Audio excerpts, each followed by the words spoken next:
Hi, welcome back. Jess, how are you? I'm fantastic, Al. I'm so happy to be here with all of you. Well, I'm happy that you're here, and I know that you are very passionate around this topic, and you have a very passionate and clear and inspiring narrative around bringing your whole self to work and how we're dealing with digital. And you, as a mother, can you're living this. So the fact that you're also tackling it on behalf of organizations and teams and individuals, there's no one better to guide this discussion than you. So thanks for sharing with us today. Yeah, absolutely. In a weird, strange way, Al, I'm so excited about what 2020 did. Yeah. It seems like counterintuitive, but I'm so excited that we finally became more human. I Yeah. don't know why we become less human when we go to work, but I think Yeah. we started to change that. We saw that change in 2020 out of necessity, and I am all about fueling that fire. Now it's all positive momentum forward. Biggest opportunity we've ever had to drive change. All Yeah. of the ingredients are here. There's combustible material laying around us everywhere. All we have to do is set it on fire. Yeah, How does that sound? in a good way. Yeah, absolutely. Well, for those who might not know, you want to introduce yourself and share a little bit about Leapgen as well.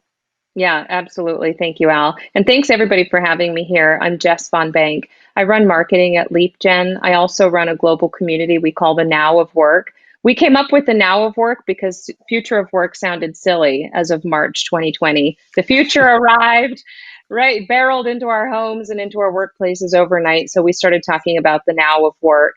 And so that's my passion and my purpose and what I do every single day. I do it from Minneapolis, and I do it while I'm raising girls. My kids have not been to school, Al, in 10 months. Wow.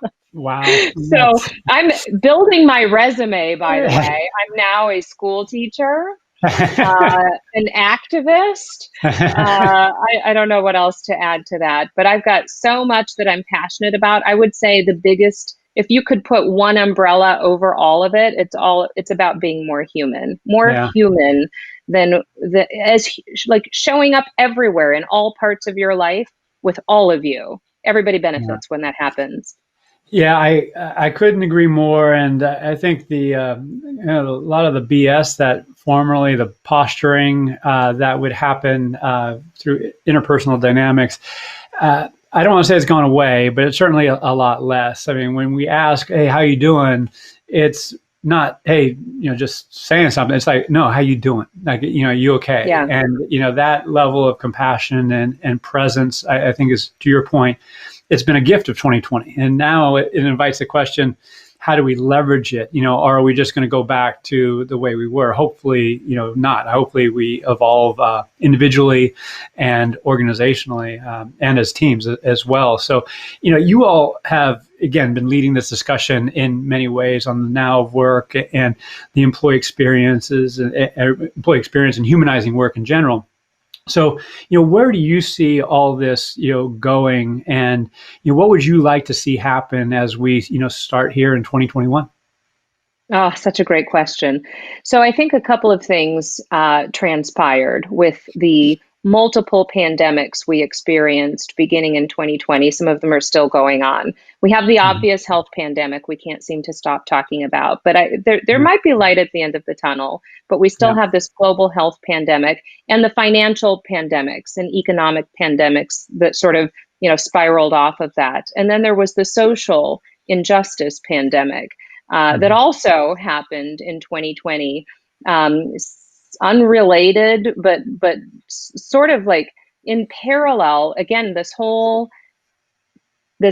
era of empathy and compassion and becoming more human and dignifying people in ways that we never thought about dignifying people before. So while all of these were sort of like, separate circumstances, it felt like all of these separate fires were being lit everywhere and we're, fanning smoke here and then something else started. All of these things happening, one common theme. And you sort of hit the nail on the head when we ask each other, how are you? Now there's this compelling need to give a real answer, to be Yeah. more real. There's more information to be had. And I think so what Leapgen does, we are a digital transformation company shaping the now of work. And we do that through workforce solutions. We used to call it HR technology. We're not going to call that HR tech anymore. It's all about providing solutions for people to do their work better and to live Yeah. their lives better and to show up more wholly and more fully and as their whole person. Yeah. And so we do consulting and workforce experience design, and we use design thinking. And there's lots of tools of the trade that go along with that, like building personas and mapping journeys and using design thinking to design out the desired experience that hopefully drives some business outcomes. All of that is HR speak, blah, blah, blah, blah, blah. What we really need to do is care about people. Yeah. Show love, care, respect for people. Dignify them by saying, how are you? And asking for the real answer. And what do you need? And what I need, as I'm homeschooling 3 kids while I'm doing work, while I'm, emceeing an event during the day, while I'm, trying to keep everybody safe, physically safe and healthy. What I need, my answer changed Yeah. today, this year. It would not have been the same answer 12 months ago. It would not have been the same answer 2 years ago. So listening, active listening, showing care, and then responding. Action is really important. If I say, I actually need childcare and there's no Mhm. childcare available, so what are my options? Yeah. Employers need to be able to ask better questions and come up with different solutions than we ever have before. I don't need a ping pong table in a break room. I actually never did. I definitely don't now. And my answer is going to be different than my colleague Josh's answer. So you have to ask everyone what Yeah. they need to fully show up and deliver at work. And you have to find ways to scale and support that. That's it. That's all. Humanize work by showing care for people. And I know there's a lot that goes into it. It's not that easy, but that's it, Al. Yeah, no, I absolutely love it because you to your point on the last statement you said, saying it's one thing, doing it's another, and as you start to ask the questions at scale, a host of dimensions arise. Like from a people analytics perspective, it used to be, okay, you have a certain number of headcount, certain turnover, but the dimensions we were really looking at would be, tenure with company. They would have, survey scores associated with them. There might be some diversity metrics in there. But when we start asking these questions about, stage of life, and not to say that these are appropriate or even legal in some states or some cases, but really as we have these conversations systematically, say through surveys, the simplest way to put it, and find out, oh, she has 2 kids at work. She's in this role. This is her workload, yet she only has 6 hours where she formerly had 8 hours a day to work on this. So her capacity is 20% less. Do we just ignore that and have her figure out and have her burn herself out or sacrifice her parental responsibilities or compromise her other relationships in her life? Or do we acknowledge that and adjust? And that acknowledging it and adjust at scale takes work. And it invites the question for me, do leaders have the appetite to actually take on the necessary work and take on the necessary changes downstream? I do not know. I mean, what are your thoughts on that? How do you approach that challenge? Well, leadership is a great question. Just talking about leadership in the now of work, I'll say, in modern days and times, because each leader is also experienced. They're having their own experience, right? Yeah, right. So leading by example and leading through crisis, through tumultuous times, while you're having your own personal experience of the thing that you're also trying to address and help your employees through, that takes a special kind of chutzpah. I mean, there's something like I want to acknowledge that, but I also think that leadership by example is the only way through. So when a leader says, I'm a leader in my own organization and in the industry. And so when I say I can't take important external meetings prior to 9 a.m. because I'm waking my kids, getting them ready for their school day, putting 3 schedules on 3 Chromebooks and getting them into their morning meetings So Mm-hmm. I can take a meeting after I've activated their 3 meetings. And when I say that to my team, I give them permission to say, wow, I can redesign work so Mm-hmm. that it works for me. It's Mm-hmm. such a simple thing. There's not a single piece of technology. Nothing needs to be implemented. Nothing, no technology was procured in that description I just gave you. Yeah.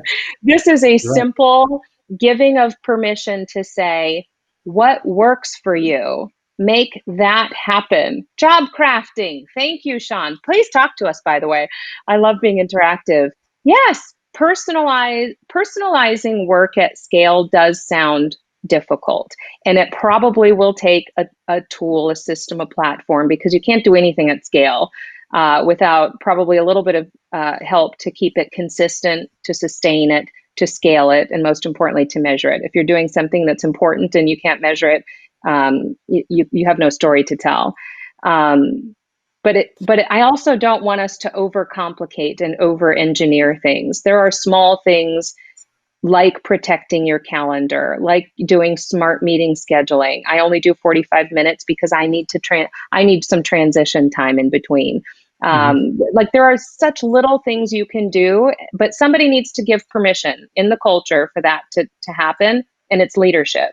And so Yeah. leaders need to be human. We need to be real. We need to be realistic and super authentic in the way we treat each other. It's all about respect and dignifying one another. And we wear too many masks when we come to work. We think that we can't, or this is the way we've always done things. I can't do it because he's not doing it that way. What if you were the first one to say, I think we need to work a little differently here? And then everybody can show up in that way. And you hold each other accountable. You can't have a wild, wild west Yeah. workplace where everybody's calling their own shots. But if you have a culture of respect and accountability, I think there are little things that mean a lot, actually. Oh, okay. I absolutely celebrate that. And one of the things that comes to mind as you share that, because it takes someone with the fortitude to self-advocate, fortitude to intervene and call things out. And not everyone shows up that way. Not everyone has that predisposition or set of experiences.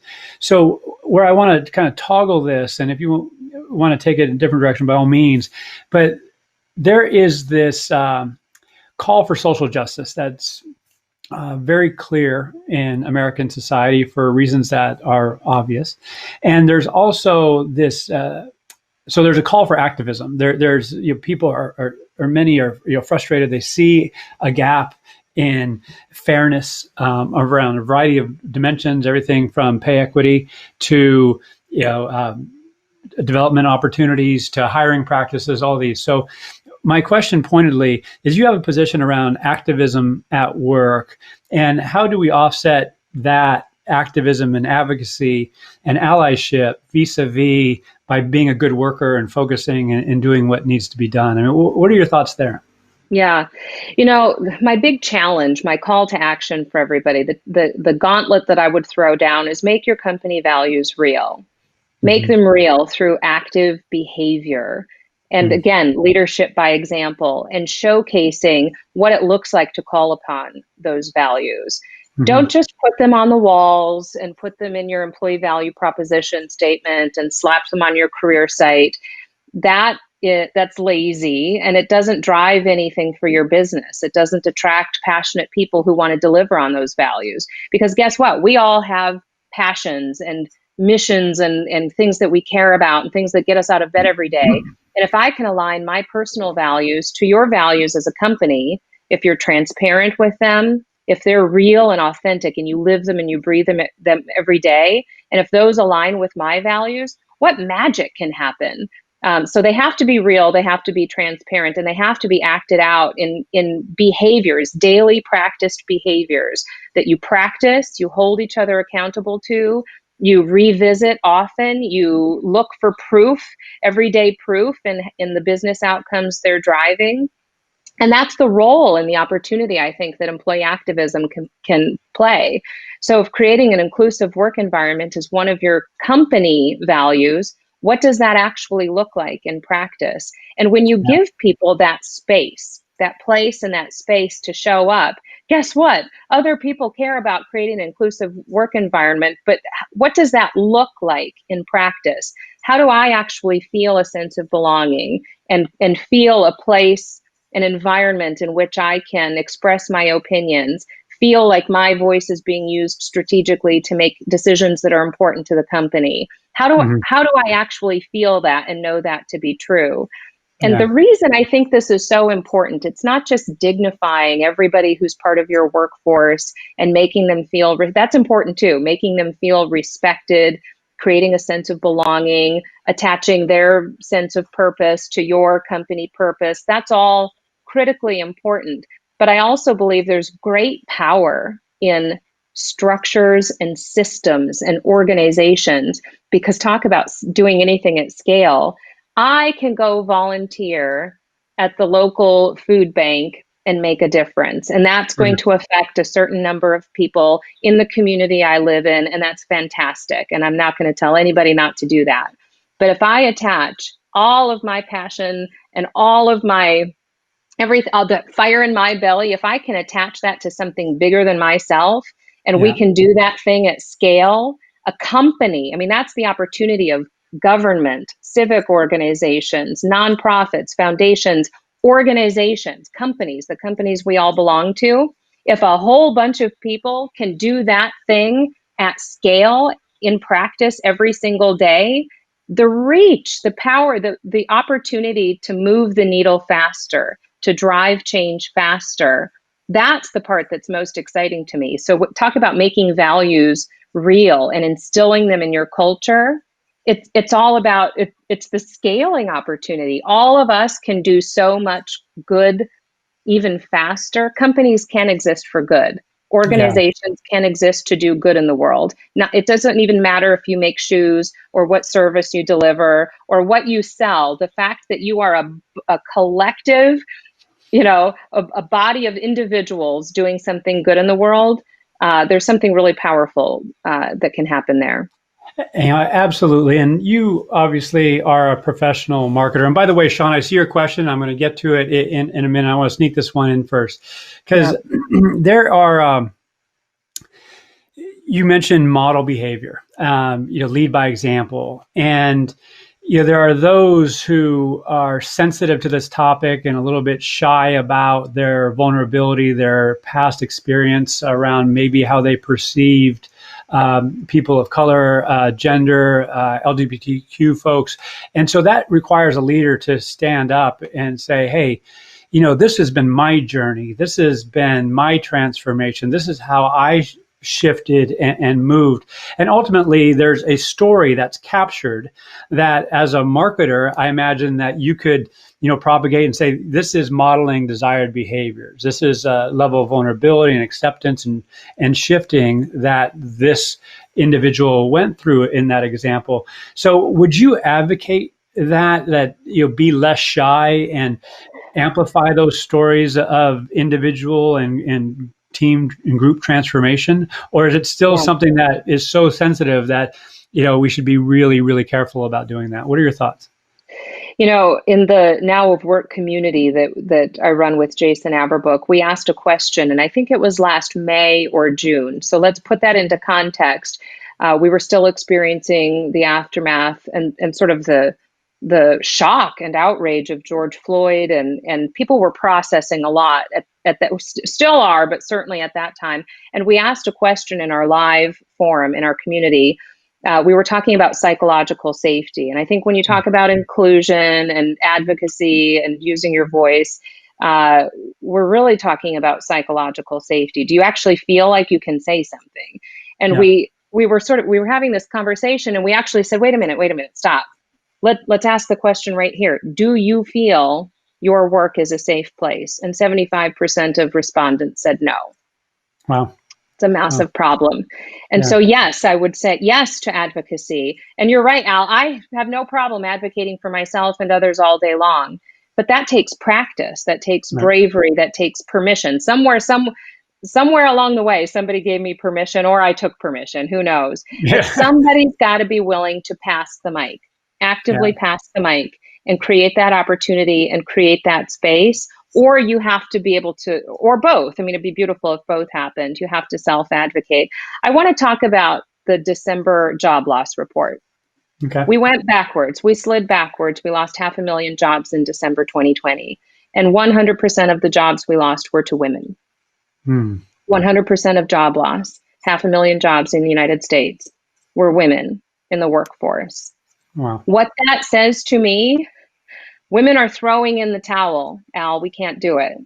The pandemic has disproportionately affected women in the workforce, especially those of child rearing age. Yeah. That's a problem. And the fact that they all threw in the towel means that somebody's not advocating for them and they're not advocating for themselves. This is a massive problem. Somebody, a leader, multiple leaders, all of us, if you have a voice, if you have a mic, if you have a platform, if you have a company, somebody needs to stop down on this and say, who are the people who are being disproportionately affected? Whether it's that stat, whether it's working women, whether it's diverse groups who still don't feel like they have a place at work to say, this is a problem for me. I don't feel a sense of belonging here. I don't feel like my voice is being asked for, let alone heard. I don't feel like I'm driving strategic decisions in this company. Somebody, I'm calling all of us leaders who have a voice and a platform, you need to stop down on those conversations. And it takes, again, modeling behavior and leadership by example. Little things become big things, but that's how we drive change. Yeah, I thank you for saying that. And it is something that I don't think we have figured out. When I presented earlier, I talked about the need for diversity, equity, and inclusion initiatives to be in the flow of work. And what I mean by that, not to be cliche and piggyback, what Josh Bersin and others have been saying around learning, but really that if we're going to get to a better place where we don't have this mass exodus of women because it's just getting to be, too much. It's not for them. It's not fair that they're suffering physically, emotionally, psychologically under the circumstances. And I like, frankly, and not to get political, but I just find it an interesting, when you talk about leadership and bold action, Andrew Yang talking about, effectively compensating systematically mothers' value to not only their kids, but to broader society. And there is value there. So that type of creativity and audacity, I think, is absolutely called for. And I believe ultimately, and I'm going to come back to this notion, and I'm kind of anchored in it in a good way, is that it's this notion of capacity. If we can understand individual capacity, not only their capability, there's so much discussion about skills and skills development, totally get it. We can have the best skills. You can be the fastest, best, strongest, most capable professional, whatever. But if you don't have the time, given other things that are going on in your life, it's not going to matter. You need both capability and capacity. And the pandemic and remote work in general has really compromised that. And we don't have that consumption of that insight and a systematic approach to alleviating that. Is it okay to, when we were coming to work, we had 10 roles, 10 people doing this work. Maybe we need 20 because everyone's going to be working half time now. Is that even a discussion? And I don't think many organizations have that level of creativity and audacity. And again, I don't say that as a criticism. So coming back to a question, for you, when we talk about bringing the whole self to work, if I am a mother of two, such as you, I'm a father of two, so I'll go get three. I'm sorry, three. I was putting my structure of interpretation on you. Sorry, but three. Who knows that? And is that something that you have to hide? And if you elevated that, would you be doing so at risk of being, punished and potentially even let go? Not that that's legal or appropriate in any way, but anyway, I understand that there's that fear out there. So, again, my question, given this reality, how do you advocate that organizations get after this? Because I don't know. I mean, there's several ideas out there, but it's still unclear. Yeah, that's where I struggle a little bit, because it's easy for me to say, that you need to advocate for yourself, that that these conversations need to happen. I am well aware that I have the ability to advocate for myself, and I have the luxury of a company culture that supports me and that conversation. I have a safe space where that conversation and that authenticity is not only okay, it's expected. It's part of our culture to hold each other accountable, to be real and human and authentic with one another, and we celebrate that. But what if you didn't work in that kind of culture? Or worse, let's go all the way to the opposite end of the spectrum, if you worked in a toxic culture to begin with. Right. And I have those conversations too. What do I do about toxic culture, toxic leadership? You're so afraid to make a mistake, let alone say, I actually can't show up in this way today like that. That's too much. I need to be a parent right now. I need rest right now. I need a mental health day. Nobody can say, so many people can't say I need a mental health day without that being frowned upon. Right. But I actually think mental wellness at work is the most important conversation we can dialogue about, and making it okay we play a game, Al, in our community. We talk about, what's your mood or your mindset today? If you were on a stoplight, red, yellow, or green. Green is all systems are a go. Yellow, you're, maybe somewhere on the fence. And red is pull the fire alarm. I'm actually not okay. And I might need somebody to talk to. I mean, that's a real thing. And just the permission, it feels like privilege, privilege, to say that you're not green. You have to create a space where it's okay for someone to say that they're not green. And what would it take for them to feel better? And so, yeah, it is a problem. And again, I don't have the solution either, Al. I think we need to continue to lead by example. I do know that it will play itself out. It will play itself out in the cards, because you're not going to attract or keep the talent that you need and want in your business if you don't have a culture of compassion, respect, basic humanity, and caring. I mean, this is all basic human dignity stuff that we're talking about. And if you can't act that out in your culture every day, I know unemployment numbers are what they are, and they've been what they've been, but guess what? Talent still has choices. We still have choices. Unfortunately, 500,000 women made the choice to bail in December versus fix where they were at, or what was, whatever caused them to depart the workforce, or for their job to be removed from the, whatever that was. We have a lot of work to do, but people have choices, and we act with our feet and with our wallets and with our votes and lots of other things. But we have choices, and you don't want that. Do you really want people who are willing to settle for a crappy culture and a poor environment? No, you want the most amazing people who set the bar up here, because that's where they're going to set it for your customers too.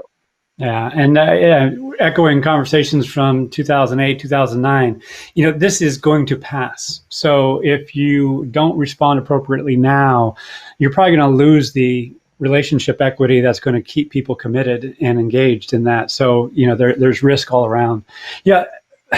Jess, I can talk to you all day. I think I said that last time, and I'm going to invite you, because I would love for you to be on my podcast, because I want to slow down without the time constraint, and really get deep in some of these topics, namely around bringing the whole self to work over time, because things shift and move. And how do we stay in conversation, not only manager, direct report, but at scale, and create these cultures because there's a lot of innovation, there's a lot of room that has to be created. I get asked, probably like you, well, what's so-and-so doing? What's so-and-so doing? I'm like, I can tell you to the extent that I know, but what's going to be most appropriate for you and your organization, given the industry and geographies that you're in, it has to be created. So let's have a discussion about how to create that reality. And that sounds like what you're doing. Yeah.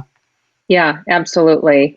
And I think, I love the comments here too. Thanks for chiming in the chat. I think servant leadership, creating these cultures in the environments and leading by example, but servant leadership is so beautiful. I can say I lead a team, I lead a community, but I consider myself to be a servant of the work that we're all doing together. There's just so much opportunity to remove constructs, unlearn the way we've always done things, stop calling it talent management, start calling it talent stewardship, like literally just reframe a few things. And I think it could be refreshing for leaders too, who are trying to deliver differently to the workforce and support the workforce differently, because you get to be more human in this process. Who wants to be toxic? I don't understand. I couldn't agree more. Well, we got to wrap now, but how can people learn more about you and your community and Leapgen? Yeah, absolutely. So the Now of Work is a podcast. It's a community, an online community in Slack, and it's also a Friday meetup. We go live every Friday. Jason Averbook and I co-host a conversation a lot like this, Al. We should have you as a guest on our meetup some Friday, but we have these kind of conversations every single Friday. Hey, Laura. So that's one way. And then, of course, Leapgen. We put out all I do, Al, is content. We can't talk enough about this stuff, because really people really do want to feel we need to learn and reconstruct and reimagine a whole lot of stuff, and we need to inspire each other along the way. It takes, not just understanding by the book how to do it, but a little bit of inspiration along the way. And we try to put that out all day long under Leapgen. So follow Leapgen. All right.